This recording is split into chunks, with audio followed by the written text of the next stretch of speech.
Et bonjour à toutes et à tous, je suis ravi de vous accueillir sur le nouveau podcast d'Ecolosport. Ecolosport, le podcast, est une nouvelle série de 17 épisodes consacrés aux 17 objectifs de développement durable de l'ONU appliqués au monde du sport. Au programme de chaque épisode, un sportif de haut niveau nous parlera de son engagement et une association, fondation ou ONG en lien avec le sujet interviendra en deuxième partie.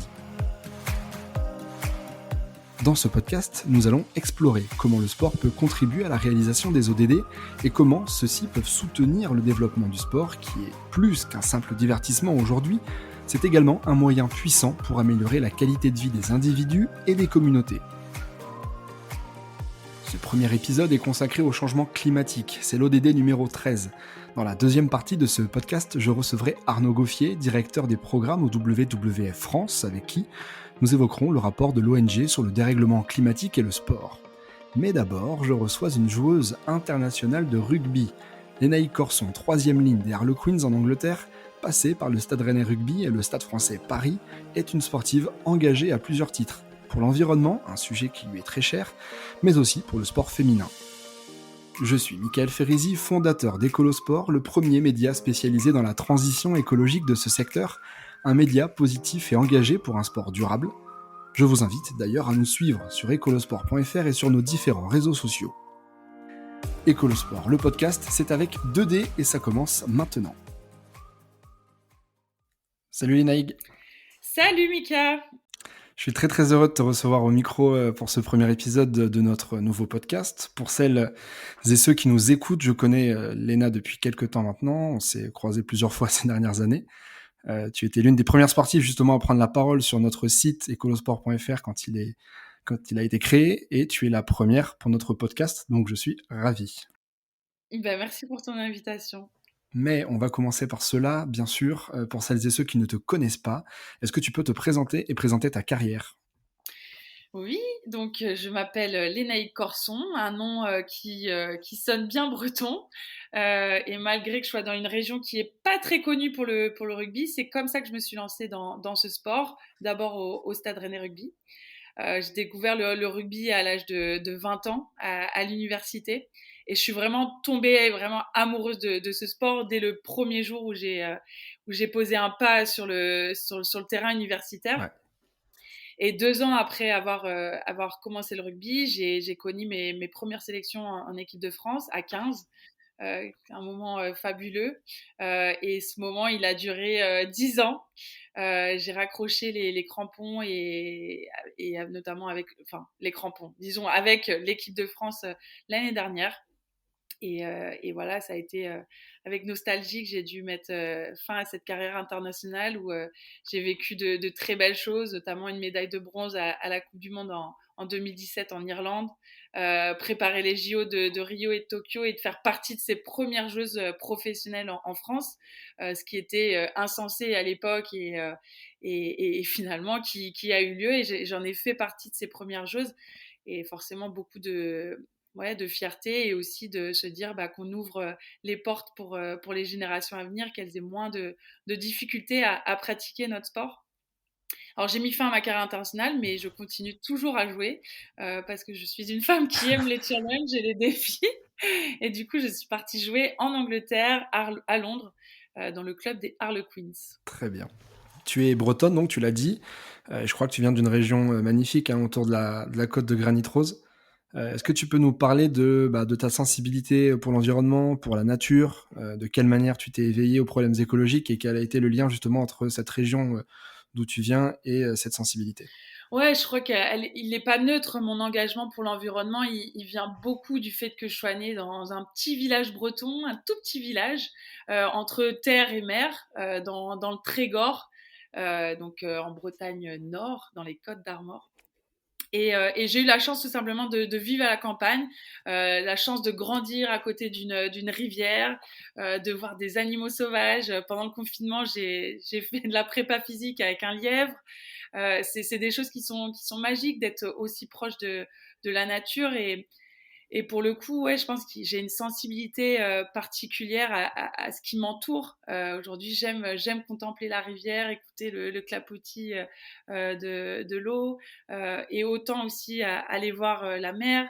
Je me suis mis pareil après le confinement au surf. Alors c'est pas du grand niveau, mais j'aime, tu vois, ce moment ouais, où je peux sortir à l'extérieur, voir la mer, contempler les couleurs.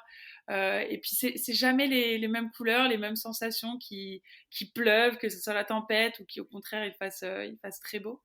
Et je me sens bien quand je suis dans l'eau, au contact vraiment de la nature. C'est vraiment là où je me sens vivante et exister. Et c'est vrai que quand la vie est trop rude ou trop rythmée sur Paris, c'est vraiment en Bretagne où je viens me ressourcer et me retrouver ma famille évidemment, les amis, mais aussi voilà cette planche de surf, les bottes pour aller à la rivière et dans la forêt. Et c'est là où je me sens vraiment retrouver de l'énergie et, Ouais, je et comprends. être en accord avec moi-même. Et donc la sensibilité pour la protection de justement de ces milieux-là, elle t'est venue de cette manière-là et à quel moment d'ailleurs de ta vie? J'ai très tôt, je pense que mes parents m'ont toujours éduquée avec mes frères à préserver justement les ressources. Je me rappelle quand on était plus jeunes, bah, voilà, on se lavait les dents, laissait l'eau couler, et puis tout de suite, nos parents étaient là pour nous taper sur les doigts et nous dire, bah voilà, en fait, là, l'eau, c'est une ressource qui est hyper précieuse, et un jour, bah, on se battra pour en avoir. Donc, il faut préserver cette ressource qui est là, qu'on a en abondance. On a la chance de même pas de payer parce qu'on a une fontaine à côté de nous, mais c'est pas parce que justement on a ces ressources en illimité et qu'on ne paye pas et que on a ça depuis des années que au contraire ils nous ont dit bah allez-y, vous pouvez utiliser, ouvrez les robinets et puis on y va. Non, ils ont été vraiment depuis que j'étais très Mmh. jeune, ils nous ont éduqués justement à préserver ce qu'il y avait de plus précieux. Et c'est marrant parce que quand je les entendais dire un jour il y en aura plus, c'est de l'or blanc quoi.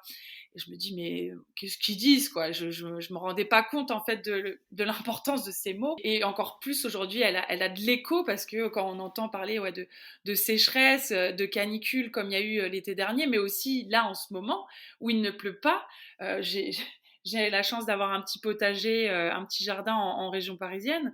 J'ai pris soin de mon jardin avant de partir en Angleterre à mettre du crottin de cheval sur mon potager. Aujourd'hui, la terre est archi sèche, donc ça interpelle énormément. Évidemment, il n'a pas plu pendant une trentaine de jours. Euh, et voilà, il est temps qu'il pleuve et tout ça, forcément, bah, nous alarme. Et depuis voilà, très jeune, mes parents m'ont éduqué à préserver ces ressources. Euh, mais également à m'engager. Et c'est à l'âge de 20 ans où j'ai vraiment commencé à m'inscrire dans une association, à apporter mon temps, à essayer de comprendre aussi les problématiques qui pouvaient nous entourer. Je suis dans une région où on est touché énormément par les algues vertes dans les Côtes d'Armor. Euh, et justement, j'ai cherché à comprendre qu'est-ce qu'étaient les algues vertes, justement, comment ça se faisait que depuis 50 ans, on est toujours à ce même problème des algues vertes et que finalement, derrière, bah, il y a des gros lobbies autour des industries agroalimentaires qui font qu'on n'arrive toujours pas à régler ce souci. Et voilà, je pense que cet engagement qui est né très tôt, à l'âge de 20 ans, quand j'étais étudiante, m'a permis justement d'être à l'écoute de mon environnement, d'être curieuse, d'aller chercher l'information et de se dire bah, comment je peux faire moi pour changer les choses. Et aujourd'hui, et notamment après le confinement, il y a eu un vrai ouais, éclair, on va dire, dans ma vie, une vraie prise de conscience de se dire, bah voilà, aujourd'hui je suis une joueuse de rugby, mais demain, qu'est-ce que tu veux être? Comment tu veux te reconstruire? Comment tu veux apporter? Comment tu veux être impactante dans ta vie? Et clairement, bah, le confinement a fait du bien pour se poser ces questions, pour se dire bah, quel sens tu veux donner à ta vie. Et moi, il était clairement autour de l'environnement. Et donc, c'est comme ça que j'ai proposé au Stade français de devenir leur responsable RSE. Et ça tombait bien parce qu'ils étaient aussi dans une nouvelle dynamique, une nouvelle stratégie pour le club. Et donc ça tombait à pic et j'ai pu voilà, faire partie aujourd'hui des premières responsables RSE dans un club sportif. Et c'était chouette parce que j'ai pu justement pendant 2 ans exercer ce poste et puis essayer d'insuffler de l'énergie justement à mes collègues de travail qui forcément n'étaient pas très alertes sur ces Ouais, bien sujets sûr. quand je suis arrivée. Et justement, tu décides de te mouiller un petit peu, on va dire, et de mettre les mains dans le cambouis, de prendre la parole aussi. Tu l'apprends aussi beaucoup dans les médias, à notre micro, sur les réseaux sociaux aussi. Qu'est-ce qui t'a décidé à le faire, à vraiment jouer ton rôle de prescripteur en fait, et essayer de prendre ouais, la parole autour de ces sujets climatiques, autour des autres aussi d'ailleurs, parce que je crois que tu t'engages autour du sport féminin, du droit des femmes aussi. Donc voilà, qu'est-ce qui t'a poussé à vraiment t'engager à ce point-là? Euh, je pense que ça doit être dans ma nature profonde.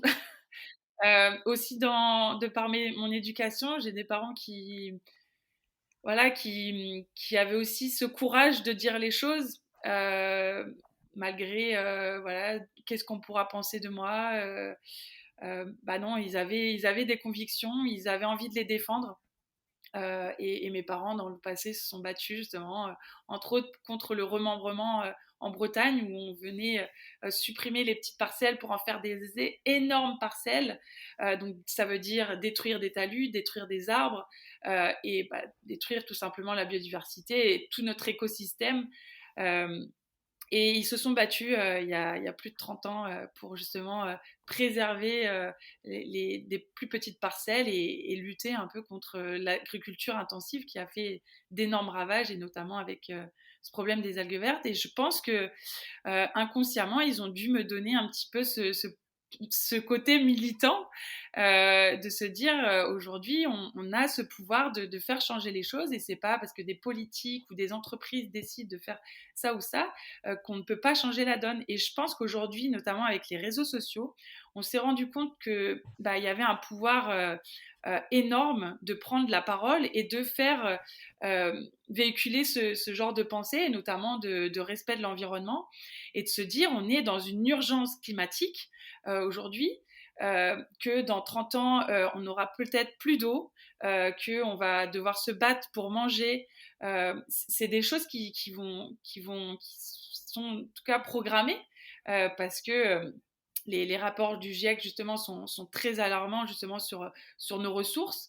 Et clairement, bah, quand on est conscient de tout ça, qu'on s'informe, que justement on est curieux, qu'on est proche de ces associations environnementales qui nous alertent sur tout ça, on se dit on ne peut pas continuer de fermer les yeux comme si de rien n'était et ne pas s'engager. Donc moi, c'est vraiment quelque chose qui m'a poussée à le faire, c'est de se dire je suis consciente aujourd'hui des difficultés qu'on va vivre. On est encore qu'au début de ce réchauffement climatique. Pour moi, on n'a pas encore vécu tout ce que ce réchauffement va nous obliger à nous adapter et à vivre différemment. Et je pense que bah, le plus tôt on va pouvoir s'adapter et réparer finalement le mal qu'on a fait à notre planète, et mieux ça sera pour la survie de notre espèce. Parce que clairement, aujourd'hui, on parle de respect de l'environnement, mais c'est clairement la survie de l'homme qui en découle. Tu parlais des associations avec lesquelles tu étais proche. Est-ce que tu peux justement les citer? Quels assos tu soutiens depuis quelques années et aujourd'hui? Quand je suis arrivée justement sur Rennes en tant qu'étudiante, j'ai voulu m'engager auprès de Greenpeace et Eau et Rivières de Bretagne, donc deux associations qui sont très militantes. Et aujourd'hui, je m'engage davantage avec Surfrider Foundation. Voilà, pour moi, c'est une association qui est très fraîche, très jeune, qui est plutôt bien structurée, avec notamment beaucoup d'antennes en local. Ouais. Et d'ailleurs, si vous m'écoutez et que vous êtes dans les Côtes d'Armor, on veut créer notre antenne Surfrider dans le département et on recrute des gens motivés. Donc, s'il y a des gens qui sont motivés, qui nous écoutent, bah, n'hésitez pas à me contacter. Message Euh, passé. on va créer une autre antenne dans les Côtes d'Armor. Non, je pense que voilà, c'est important aussi de passer ce message. Je pense qu'aujourd'hui, il y a des gens qui posent de plus en plus de questions justement au sens qu'ils donnent à leur vie. Et bah, peut-être se dire, bah, voilà, si aujourd'hui vous êtes en train de vous chercher et que vous avez envie d'agir justement pour lutter contre le réchauffement climatique, unissons nos voix, unissons nos forces. Et je pense qu'il n'y a rien de mieux que d'être derrière une association à défendre justement sur le terrain, agir. Plutôt que de parler. Aujourd'hui, là, je pense qu'il est plus le temps d'agir que de parler. Et je pense qu'aujourd'hui, bah, les associations ont besoin de dons, mais aussi de bénévoles, de gens pour sensibiliser autour d'eux. Ouais. Donc voilà, moi j'avais fait partie notamment d'une campagne pour lutter contre les déchets plastiques au niveau des rivières qui vont ensuite s'accumuler dans la mer. Et quand on est au courant du 7e continent de plastique, on se dit on a envie de lutter contre ça et d'agir. J'ai aussi le bassin versant du Léguerre avec qui je m'engage justement sur des chantiers de biodiversité, notamment avec le ramassage de plantes invasives qui est la balsamine de l'Himalaya et la renouée du Japon. Donc moi, ça m'a permis de connaître justement l'impact qu'ont ces plantes qui Ouais. sont pourtant très belles, mais qui sont un désastre pour notre biodiversité. Et une fois que un des maillons de la chaîne alimentaire est cassé, c'est nous qui sommes au bout. Donc justement, il faut agir en amont. Une autre association aussi que j'aime défendre, alors plutôt par des dons financiers, c'est Reporter.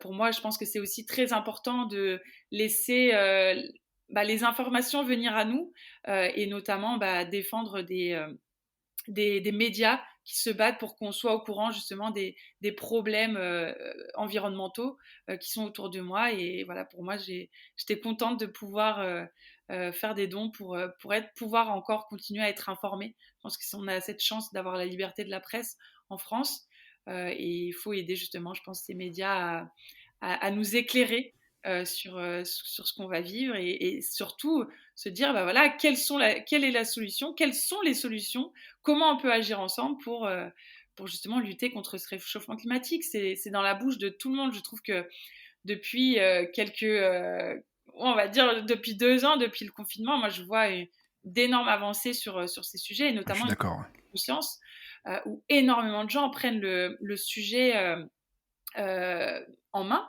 que ça soit même dans le milieu du sport. On a vu Amélie Oudéa-Castéa, notre ministre des Sports, qui justement lance les 40 mesures pour un sport plus sobre.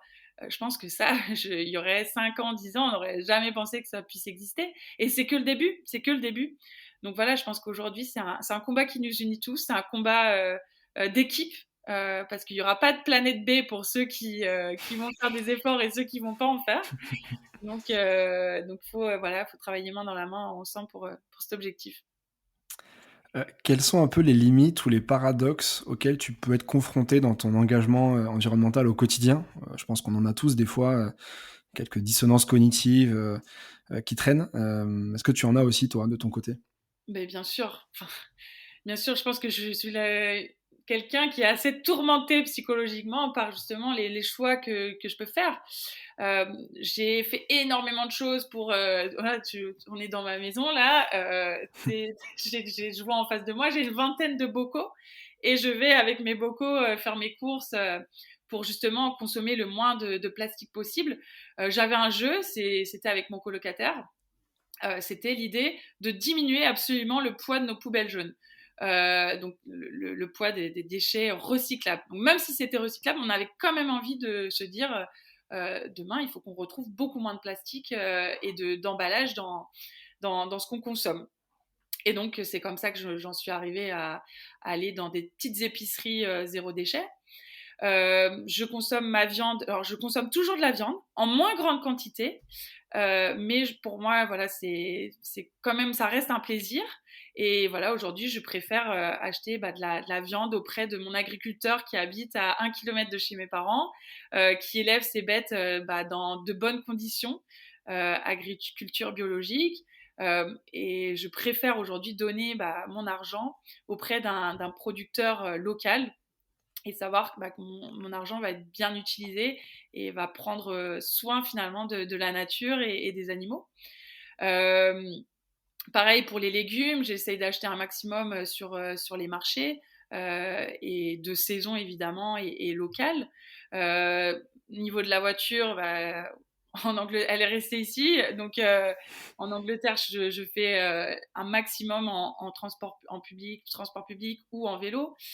Voilà, c'est des petits gestes qu'on peut faire au quotidien qui sont un changement d'habitude, hein, mais qui feront ce petit plus. Et je pense que quand on s'engage dans notre vie perso, on a envie aussi après de s'engager dans sa vie professionnelle. Donc l'impact, il est pas à se dire, bon, c'est que des petits gestes qui sont microscopiques à l'échelle d'une personne. Mais c'est de se dire, bah, si je le fais à l'échelle personnelle, c'est que je vais aussi m'engager auprès des autres dans mon travail, comme j'ai pu le faire au Stade français Paris, et autour de mes amis, de les sensibiliser. Et je pense que ce rôle, il n'est pas à négliger. Mais par contre, voilà, quand tu me dis voilà, est-ce que ton engagement environnemental, il est parfait? Bien sûr que non, il n'est pas parfait. Je continue toujours de polluer. Alors évidemment, je pollue à des degrés moindres. Mon bilan carbone aujourd'hui est à 5,7 tonnes de CO2. Donc, ce qui est déjà, enfin, il a quand même sacrément baissé pour rappel. Ouais, j'allais le rappeler, vas-y, je t'en prie. Voilà, là, pour rappel, un bilan carbone aujourd'hui d'un Français moyen est de 10 tonnes de CO2 émis. Donc je me dis, bon, je suis bien en dessous de la moyenne française, mais derrière, c'est pas parce qu'il y en a qui font mal le travail, enfin, entre guillemets, qui font pas forcément d'efforts aujourd'hui que j'ai pas envie d'en faire. Et Et idéalement, il faudrait être à 2 tonnes hein, par Français exactement. pour éviter d'impacter trop la planète. Ouais, donc Petite je suis précision. encore loin, tu vois. Ouais. Mais là, tu vois, je suis tourmentée parce que pendant le confinement, j'ai aussi eu l'envie de vivre un voyage avec ma maman qui commence à vieillir, qui a une santé qui se dégrade aussi. Et on s'était dit, ben, on ira faire un voyage ensemble, toutes les deux, pour se reconnecter, parce que mes relations avec mes parents n'ont pas toujours été très faciles. Et j'avais envie d'être en paix avec moi-même et d'être en paix aussi, notamment avec ma famille, et de retrouver un peu ce lien mère-fille. Et on s'était dit, on ira faire ce voyage. Et depuis, mon engagement n'a cessé de croître. Et on décide de partir au Népal dans moins d'une semaine.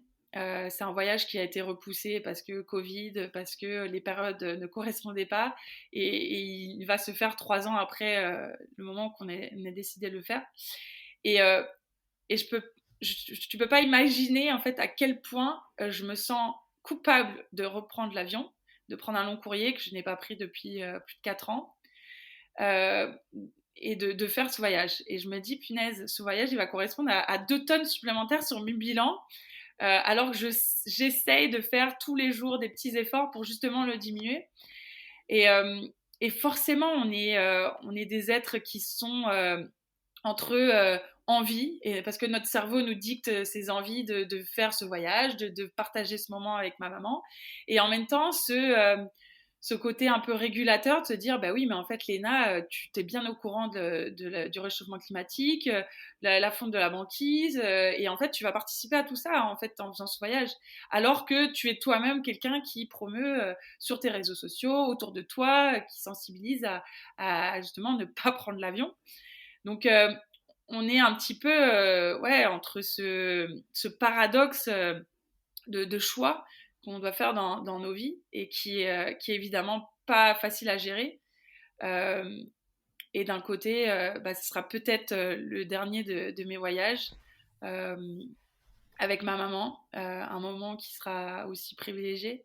Et c'est extrêmement dur, je peux te dire, dans mon cerveau, c'est dur de faire Ouais, cet je comprends. amalgame entre choix qui doit se faire et on doit réussir justement à réguler tout à chacun notre bilan carbone et en même temps entre ces envies très fortes de vivre ces choses. Donc ce que je donnerais comme conseil, et encore je suis peut-être mal placée pour le donner, mais c'est de se dire bah, essayons de faire toujours mieux que la veille, euh, et de sensibiliser autour de nous, d'agir pour justement bah, aussi se sentir peut-être moins anxieux face à la réalité du réchauffement climatique. Mmh. Je reviens sur le rugby, sur ton sport, que ça soit en club, avec tes coéquipières ou quand tu étais en équipe de France. Est-ce que tu essayes de faire passer les messages, les bons messages? Est-ce que tu essaies de sensibiliser aussi aux bons gestes de tes coéquipières? Est-ce que c'est dur? Est-ce que c'est facile? Ouais, c'est loin d'être évident. Je suis passée au Stade Français et bon, on m'a vue très tôt, comme, voilà, madame Gourde ou madame Poubelle jaune ou, madame Compost, enfin tout ce Ouais. que tu veux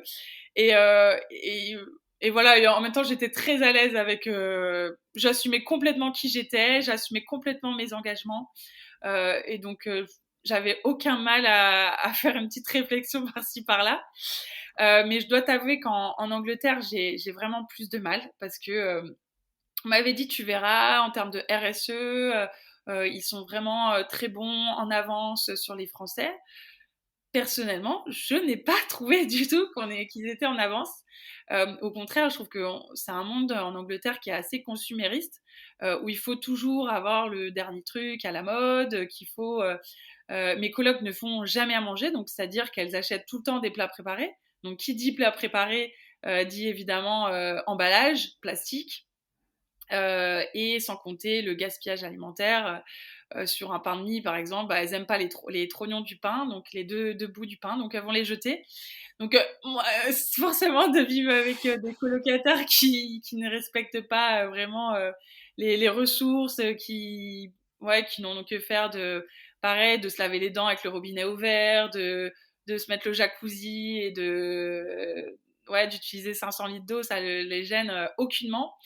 Donc forcément, c'est complètement à l'encontre de qui je suis, des valeurs que je prône et de mes engagements. Et malgré ça, je me suis dit, c'est pas possible, je peux pas non plus les laisser faire euh, et essayer surtout de les sensibiliser et de leur dire, bah, est-ce que tu sais qu'en France, pendant cet été, il y a eu des villages, des villes entières qui n'ont plus eu d'eau au robinet. Et j'ai dit, bah, aujourd'hui, tu vois, d'utiliser 500 litres d'eau dans ton jacuzzi, peut-être Ouais. qu'un jour, 500 litres d'eau, ça sera énorme pour nous. Et ça va nous permettre de vivre. Donc, j'ai essayé de les sensibiliser un petit peu à tout ça. Pareil pour le gaspillage alimentaire. Et c'est comme ça que j'ai eu l'idée d'en faire un petit jeu entre nous. De se dire, bon voilà, on va réaliser une petite charte où je vais vous récompenser ou au contraire, vous allez avoir des malus quand vous allez faire des actions qui sont moins en lien avec l'environnement. Donc, elles avaient des points en plus si justement elles prenaient leur sac cabas pour aller faire des courses parce que généralement mes amies anglaises du coup partaient au magasin avec sans sac cabas et prenaient toujours des sacs plastiques, sacs plastiques. Et donc je les ai récompensées comme ça. Je leur dis, ah bah super. Et elles étaient fières en fait de me dire, ah t'as vu, j'ai fait cet effort, j'ai Ouais. pensé à prendre le sac cabas pour faire les courses. Et là je me suis dit, bah en fait c'est pas neutre quoi, parce que de personnes qui n'en ont vraiment rien à faire Ouais, ouais. du climat et de l'urgence climatique, ça les dépasse et c'est loin pour elles. Et ben finalement, se dire le faire sous la forme d'un petit jeu, elles sont rentrées dans ce mood un petit peu. Et donc ça, j'en étais pas, voilà, j'en étais plutôt assez fière de me dire, même de pouvoir parler à des gens qui n'ont pas forcément cette fibre, cette sensibilité à la nature. Euh, et je pense que c'est ce vers quoi j'ai envie aussi de m'orienter après ma carrière sportive, c'est de me dire comment on peut toucher un maximum de gens autour de nous, mais pas que des personnes qui sont écolos dans l'âme, qui sont déjà bien convaincus de l'urgence climatique, mais de se dire comment demain je peux parler à des gens qui justement n'en ont rien à faire. Parce que comme je te l'ai dit, il n'y aura pas de planète B pour ceux qui font des efforts et ceux qui n'en font pas. Complètement. J'ai une dernière question, Léna. Comment imagines-tu, le rugby du futur? Est-ce que ce sera un rugby plus propre, plus adapté au changement climatique ou pas du tout? Euh, je suis très perplexe sur ça et c'est vrai que quand on parle d'urgence climatique, il y a le mot urgence Et pour moi, le sport n'aura peut-être plus sa place dans 30 ans, quand ça sera l'urgence de manger, l'urgence pour boire, l'urgence pour avoir un toit. On sait que le réchauffement climatique va amener justement un fort mouvement migratoire et que peut-être qu'aujourd'hui, on peut s'estimer très chanceux d'avoir de la chance encore de boire autant qu'on veut, de prendre des douches d'1 heure pour certains, de manger ce qu'on veut, quand on veut. Mais je pense que la crise du Covid a montré aussi un petit peu ce qu'était l'humain, en fait, la peur. Et quand j'ai vu pendant le Covid que des gens justement se jetaient sur des rouleaux de papier toilette ou des paquets de pâtes et que c'était la guerre clairement dans les supermarchés, je me dis waouh, qu'est-ce que ça va donner quand on va devoir se battre pour 1 litre d'eau. Et, et clairement, ce jour, on le sait, hein, il approche. Dans 30 ans, on parle voilà, de grosses difficultés à pouvoir manger du poisson, à boire de l'eau. 30 ans, c'est demain, quoi. Ouais. Et je suis pas sûre que le sport, comme le milieu de la culture, survive à tout ça, parce que clairement, on l'a vu pendant le Covid. On a coupé le sport, on a coupé le monde de la culture. Donc, clairement, si on fait pas les efforts maintenant, je suis pas sûre que notre sport va pouvoir continuer à exister comme il le fait aujourd'hui. Donc c'est un scénario qui est hyper pessimiste, peut-être qui va rajouter de l'anxiété pour ceux qui vont m'écouter, mais peut-être le dernier message que j'aimerais passer, c'est que justement pour éviter justement cette éco-anxiété et d'être peut-être d'avoir tout ce poids de ces informations qui soient assez tristes et pas très positives, c'est de se dire comment aujourd'hui on peut agir. Parce que je suis persuadée que agir peut nous rendre heureux et de se dire voilà, on va participer justement à un changement radical de notre décennie, des prochaines décennies. Comment on peut faire pour changer la donne, quoi, vraiment. Et comment on peut le faire tous ensemble. Ça va être vraiment, pour le coup, ça va être une course qui va être très longue, mais une course qui va être en relais, en collectif. Tu m'as fait une belle liaison en tout cas avec la deuxième partie du podcast qui arrive juste après. En tout cas voilà, c'est terminé Léna, merci beaucoup, c'était un vrai plaisir de discuter avec toi de ces sujets-là. Écoute, merci Mika, je sais que je te suis depuis les débuts de ton aventure, depuis le moment où tu t'es lancé.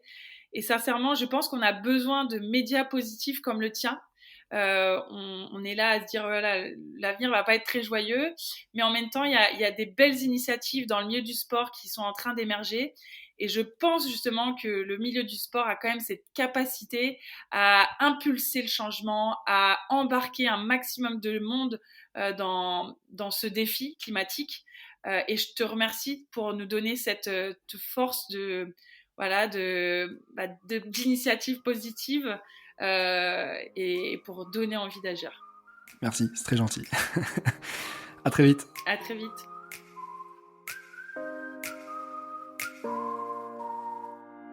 Et dans cette deuxième partie du podcast, je reçois Arnaud Gauffier, directeur des programmes au WWF France. Ensemble, nous allons évoquer les conséquences du dérèglement climatique sur la pratique sportive et sur le secteur du sport en général. Bonjour Arnaud. Bonjour. Arnaud, est-ce que vous pouvez dans un premier temps vous présenter et présenter vos missions au sein du WWF ? Alors oui, bien sûr. Donc Arnaud Gauffier, moi je suis directeur des programmes au sein du WWF. Donc qu'est-ce que ça veut dire être directeur des programmes? Ça signifie que je gère les équipes qui s'occupent de toute notre expertise sur nos différentes thématiques. La forêt, les océans, le changement climatique, la vie sauvage évidemment, les animaux, l'agriculture, l'alimentation, l'eau douce.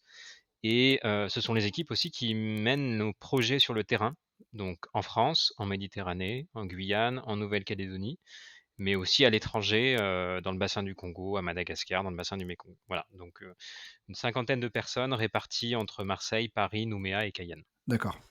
Le WWF a sorti en juillet 2021 un rapport assez retentissant sur le dérèglement climatique et le sport. Il fait état des conséquences d'une hausse des températures sur le monde du sport et sur la pratique sportive. Il y a 2 scénarios, un monde à plus 2 degrés et un monde à plus 4 degrés. Est-ce que vous pouvez nous parler des conséquences de ces 2 scénarios sur le sport ? Alors les conséquences, oui, elles sont majeures, hein, sur ces différents scénarios. Plus 2, juste pour préciser, c'est un peu, ce sur quoi on se dirige, si on arrive à mettre en œuvre tous les engagements qui sont contenus dans l'accord de Paris, voire même en allant au-delà. Parce qu'on considère que l'accord de Paris, la COP 21, c'est à peu près plus 2,7 degrés, si on fait tout ce à quoi, les États se sont engagés. Donc clairement, ce qu'on peut dire, c'est qu'on n'est pas aujourd'hui, on n'est déjà pas sur cette trajectoire, on est plutôt sur un monde à plus 4 degrés. Un monde à plus 4 degrés, ça veut dire quoi de manière très concrète pour le sport? Ça signifie par exemple que, on peut perdre jusqu'à 2 mois d'activité sportive par an, en France, de manière générale, à cause de températures trop extrêmes. Ça veut dire que les équipements, les sites, vont énormément souffrir.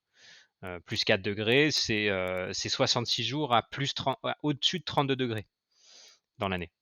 Donc, si vous faites un peu de sport, si vous faites du foot, si vous courez, si vous faites du sport extérieur, voire ou du sport en salle, vous voyez très bien qu'une pratique à plus de 32 degrés, ça devient compliqué, on souffre vraiment. Donc ça, c'est une des premières problématiques. Ensuite, les salles de sport, pour tout ce qui concerne le sport en salle, sont absolument pas équipées, absolument pas aménagées. On a plus de la moitié des salles de sport qui ont été construites dans les années 80 en France, avec des normes climatiques d'isolation qui étaient celles de l'époque, donc qui sont absolument pas aux normes pour soutenir des températures extrêmes, notamment les forts épisodes de chaleur. Donc à la fois l'équipement va souffrir, les pratiquants vont souffrir aussi, que ce soit pour le sport en intérieur ou les activités extérieures. Est-ce qu'on peut affirmer, aujourd'hui que des jeux olympiques d'été ou des coupes du monde de football, par exemple, ne pourront plus à l'avenir se tenir en été, en juillet, en août, peut-être même en juin ou en septembre? Ça peut être compliqué effectivement, hein. On peut dire, même en France, que, d'ici 2050, on s'achemine vers, des coupes du monde, à la Qatari, on va dire, donc avec une obligation d'avoir des stades climatisés, des stades fermés pour pouvoir assurer des températures supportables aux joueurs. Donc, si on souhaite continuer à les jouer, sur la période estivale, c'est-à-dire entre juin et septembre. Ça signifie peut-être décaler les compétitions sportives, ça signifie, des coûts supplémentaires, énormément de changements aussi et puis encore une fois, moins de pratique. On déplore déjà que les Français ne font pas assez de sport. C'est clair que plusieurs semaines à plus de 32-35 degrés, c'est certainement pas ce qui va les encourager à l'avenir. C'est certain. Justement, l'été 2022 a été particulièrement, violent, avec notamment une série de canicules, un épisode de sécheresse, important. Est-ce que c'est un aperçu de ce qui peut nous attendre, de ce qui nous attend justement dans les prochaines années? Oui, il faut bien avoir en tête que l'été 2022, ce n'est que alors je suis désolé si ça va si ça va un peu ça peut être un peu catastrophiste comme message, mais ce n'est qu'un aperçu de ce qui nous attend. C'est la nouvelle norme dans les années qui viennent, Mmh. l'été 2022. Donc des sécheresses majeures, des canicules majeures et derrière des impacts sur le sport qui le sont tout autant.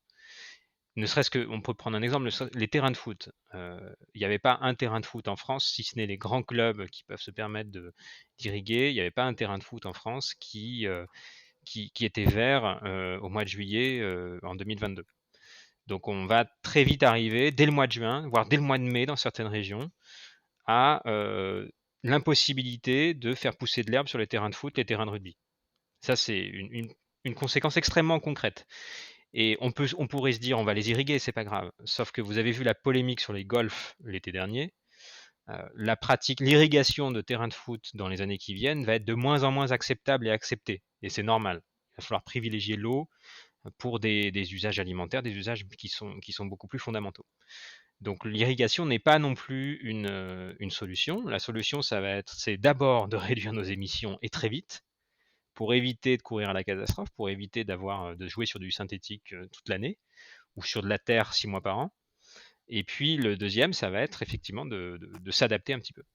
Un autre exemple qu'on voit très bien dans les sports outdoor, les sports de montagne notamment, on parle beaucoup du ski, mais la pratique de la montagne estivale, notamment sur l'alpinisme, a énormément changé aussi. La montagne aujourd'hui devient extrêmement dangereuse dès le mois de juin, à cause des chutes de pierre, de la fonte du pergélisol, donc la roche qui est gelée en permanence et qui retient les montagnes. Pour schématiser, les montagnes s'écroulent. Elles sont en train de complètement s'écrouler, et ce, dès le mois de juin.